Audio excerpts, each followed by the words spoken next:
Hey everyone, welcome back to the Book Cave with me, Jenny. So today I actually have a manga reading vlog. It's been a little while since I've done one of these. Actually, I think I've only done one other, and that was Skip Beat, which is not complete. Today I will be doing one that's complete, and that is number 6. I do have the omnibus versions, which there are 3 of them. And the back of this says, The Boy, the Rat, and the City. It says it's the classic dystopian manga. So I've actually, honestly, never really heard of this. I did see it advertised in the back of, I can't remember what manga it was, but I did see it advertised in there, and it just sounded interesting. So this follows an elite student named Shion and a VC fugitive known as Rat. And it says Shion lives a seemingly perfect life in the city of number 6, and life is carefully controlled down to the last detail. And then he offers Rat a shelter from a storm, and Rat is living outside the computerized tapestry of city control. And then Shion is started down a path of discovering the appalling secrets behind the superficial perfection of number 6. So yeah, it just sounds really interesting, and I haven't read a whole lot of dystopian mangas. The only other one I can think of that's really dystopian is Dead Man Wonderland, and I'm absolutely obsessed with that. I don't talk about it a whole lot on here just because I haven't found a whole lot of mangas that are similar to it. There's that. There's also Zom 100, which I've talked about quite a lot, but that one's more humorous. This one sounds like it's a little more serious. This one is rated teen 13 plus, so I do feel like that will kind of make it be a little more, I don't know, psychological, because I feel like when it gets to the older teen, that's when they start to get a little more maybe violent, whereas the younger teen is just kind of more psychological. But yeah, I'm going to start reading this and let you all know what I think when I've made a little bit of progress. So I finished the first omnibus of number 6. I actually really liked this. I love seeing Shion and Rat interact. There's just such a juxtaposition between them, and I love how Shion is like super just trusting and always thinks things work out for the best, really optimistic and everything, and just everybody comes to really care about him. We also get to meet Dog Keeper. We also meet one of Shion's friends, Safu, and there's a pretty big plot going on with that now. And yeah, the way this ends, it ended on a really big cliffhanger, and I love how we can more or less immediately see that this great city, number 6, isn't quite so good. And we actually have a really good quote here with, we also get Shion's mother, and there's a reporter, and he says, "You were in danger." And she says, "What do you mean, danger?" He says, "You're about to express dissatisfaction with the city, weren't you?" "Is that dangerous?" she says. He says, "What if you're reported as a dissident?" She could tell the authorities that there was a woman sitting on a park bench grumbling about the city. In the utopian city number 6, everyone must be happy all the time. People who are suffering, or brooding, or just feeling anxiety must not be tolerated. And then he says, "The people of this town have a short memory. However hideous a scandal is, they soon forget. Actually, it's more like they try not to think about what lies below the surface of events. Memories, doubts, thoughts. They're bad at all these things. So they go through the day, placidly unfettered by anything they find difficult.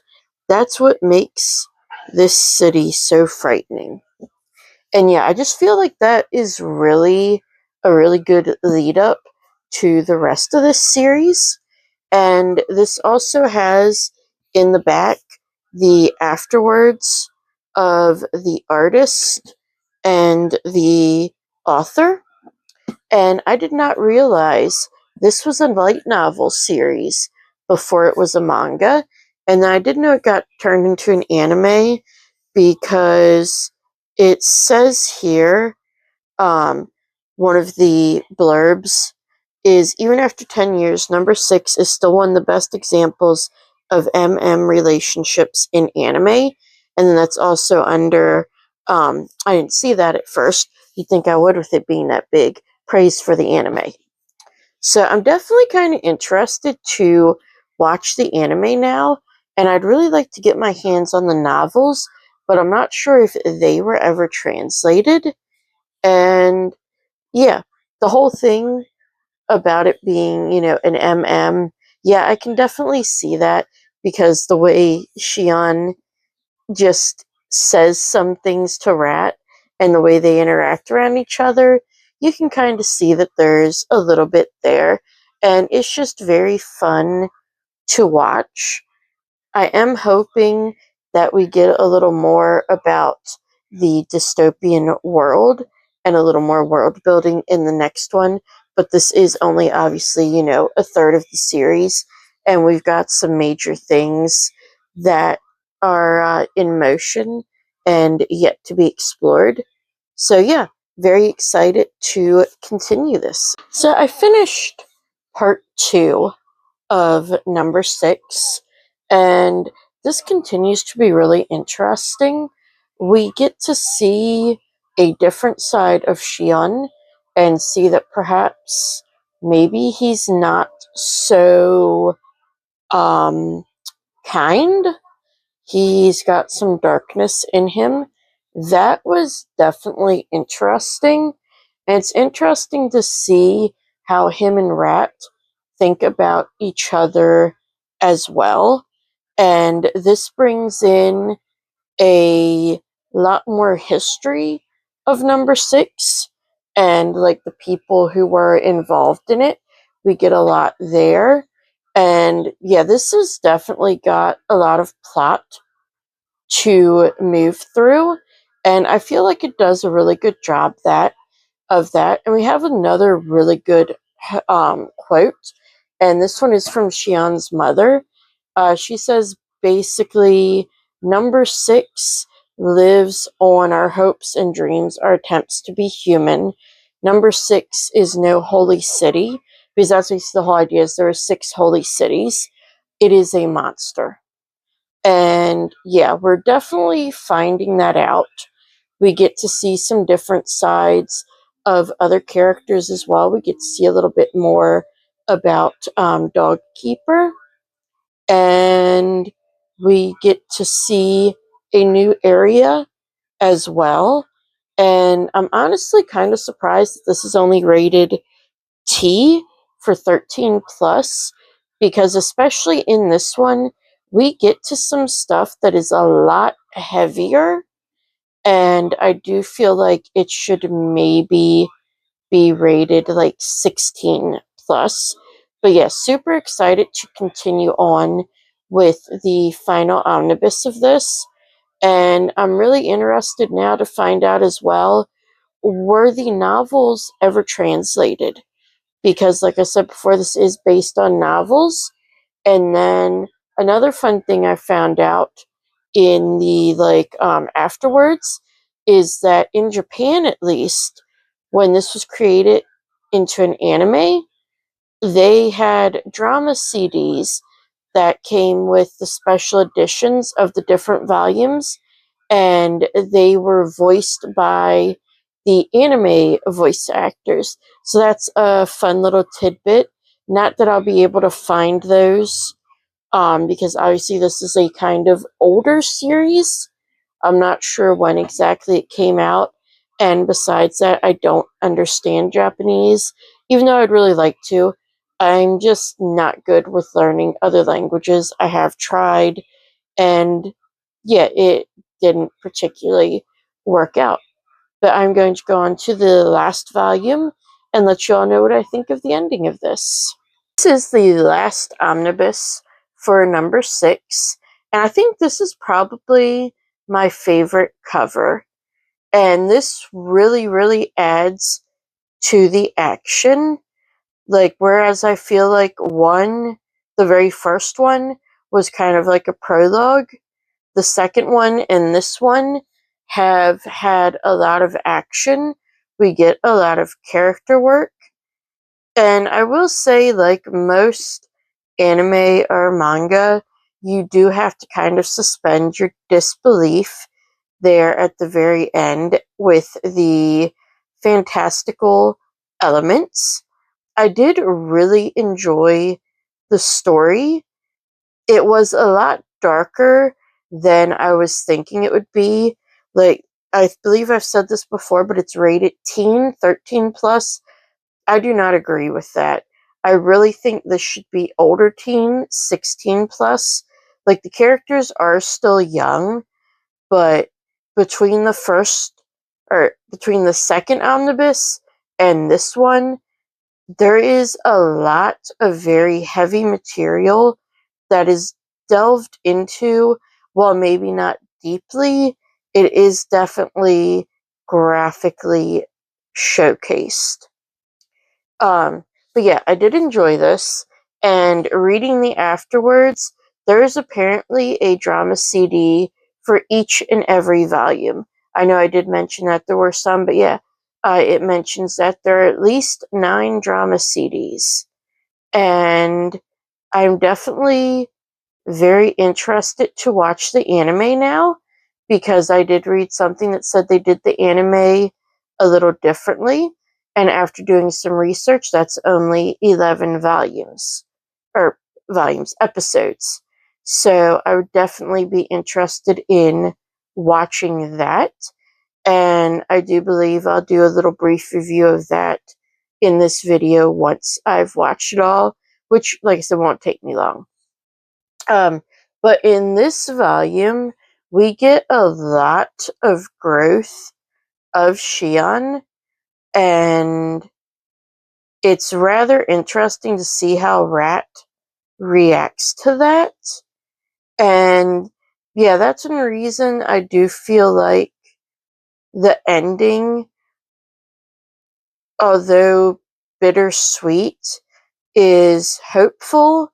And then for Rat and Shion, I feel like it's very realistic in the way that if somebody changed as much as Shion did, and somebody stayed so similar as to how Rat is, I do feel like that might be the ending. As sad as it did make me, and as bittersweet as it was. So yeah, I do really enjoy this. If you like dystopian, this is a really good dystopian, just keeping in mind what I have said about the kind of the violent nature of it. And I do feel like it isn't gratuitous violence. Like, the violence serves a point in the story. So yeah, overall, really do recommend this. Excited for the anime. Excited to let you all know what I think of the anime. So I finished watching the anime of number 6. I have to say, I did really like that as well. It followed the manga pretty closely. There were a few differences, but I do feel like those differences didn't detract from the story. And actually, the fact that we got to see more of Safu, I feel like really added to it. And the animation style itself, I did really enjoy. And yeah, I was kind of surprised at how well it was animated, as it is supposed to be an older anime. I do know, like, the some of the reviews I've read, it said even 10 years later. And I know that, like, the omnibuses where I read that have been out for a little while. So, yeah, but I did enjoy that. I did enjoy the voice acting as well. I felt like they picked good actors, and the actors did a very good job. And there really weren't too many differences until the very end. Those are where the main ones were, but I do feel like they kept the idea of the story, and I do feel like they kept the anime slightly friendlier for a younger audience. They did not have as much of the disturbing things that were behind number 6 as there were in the final 3 in the anime, or I'm sorry, in the manga. They did take at least some of that out of the anime. But yeah, overall, I do highly recommend this series in whatever way you would like to read it or watch it. And yeah, so that's everything I have for you today. As always, if you liked this video, don't forget to hit like and subscribe. That way you'll be notified every time I post a new video. And let me know down below in the comments if you've either read the manga, watched the anime, done both. Um, do you know if the light novels have been translated into English? I have not been able to find that out, and I would definitely be interested in reading them. Um, but yeah, as always, thank you for watching, and I will see you next time in the book cave.